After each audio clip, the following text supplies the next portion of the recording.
Here today to demonstrate how to conduct a multiple wellness-ready insulin test in a single go in what's referred to as quick read mode.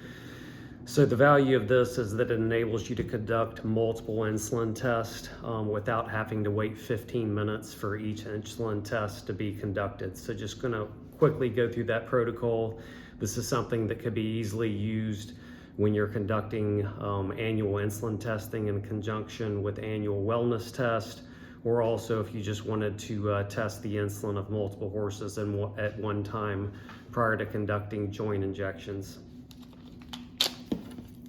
So the first thing you want to do is basically remove the contents of the number of kits that would match the corresponding number of blood samples. In this case here, I've got 3 different blood samples. Obviously, each one of these is labeled with the name of the horse on each vial. The first thing we want to do to make sure that we've got a test kit assigned to each blood sample that's withdrawn from a given horse is to label the running buffer bottle and the lateral flow cassette with the name of the horse to be sampled. So in this case, the first sample has been taken from Tiger. So I'm gonna write Tiger with a Sharpie on the running buffer bottle. And then I'm also gonna write the name of the horse, Tiger, on the lateral flow cassette as well. So the next thing we'll do is go ahead and prepare the sample solutions to be applied to the lateral flow cassette for each of the 3 samples. So again, 4 drops of blood into the running buffer solution, being sure to hold the transfer pipette vertically when the blood's being dispensed into the running buffer.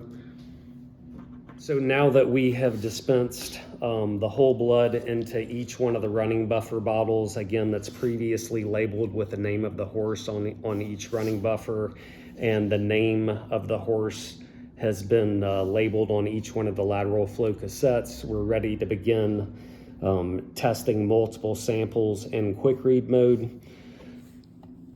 The sample, again, coming from Keith, the running buffer bottle labeling matches the lateral flow cassette labeling. Again, we're gonna invert several times to make sure the sample is well mixed. We're gonna discard the first drop or 2 of sample solution from the running buffer bottle. We're going to dispense 4 drops of the sample solution into the lateral flow cassette, being certain to hold the running buffer bottle vertically. Noting the time that the sample was added to the lateral flow cassette, it's 9:40. So we're gonna add 15 minutes to that. So this is gonna need to be read at 9:55. So now that 15 minutes has elapsed since we added the sample solution to the lateral flow cassette,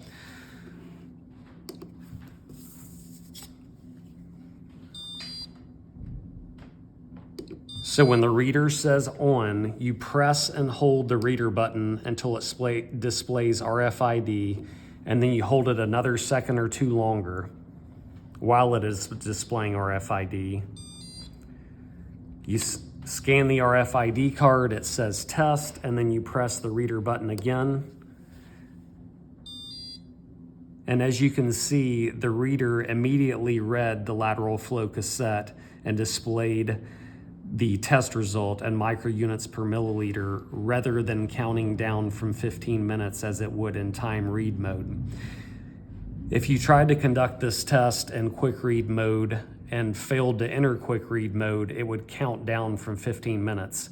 If that were the case, you can reinitiate the sample testing sequence by unplugging the USB cable from the reader and then reinserting the USB cable into the reader, and then you can then attempt to reinitiate the quick read mode by turning the reader on,